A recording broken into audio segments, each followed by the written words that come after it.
J'étais en pleine lumière, micro à la main, le cœur battant trop fort, quand soudain, plus un son ne sort de ma bouche. Devant des centaines de visages suspendus à mes lèvres, ma voix me trahit, s'évapore comme si elle n'avait jamais existé. Les secondes s'étirent, le silence devient une montagne impossible à gravir. J'aurais voulu disparaître, mais mes pieds restent cloués au sol, figés par la honte. Ce silence, c'était plus qu'un simple trou noir, c'était ma plus grande peur qui prenait à vie devant tout le monde. Mais au lieu de fuir, j'ai fermé les yeux un instant, cherché un souffle profond, et j'ai levé la tête. J'ai laissé mes yeux parler, mes gestes raconter ce que ma voix refusait de dire. Une larme a glissé, mais je n'ai pas reculé. Le public, d'abord surpris, a commencé à m'encourager. Les applaudissements timides sont devenus puissants, comme s'ils tissaient un pont entre leur confiance et la mienne.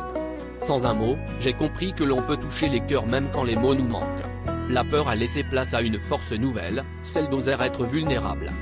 Ce jour-là, j'ai appris que le courage ne se mesure pas à la perfection, mais à la façon dont on se relève quand tout s'écroule.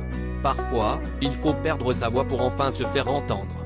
Alors aujourd'hui, chaque fois que la peur me serre la gorge, je me rappelle que le silence peut être le début de la plus belle des expressions.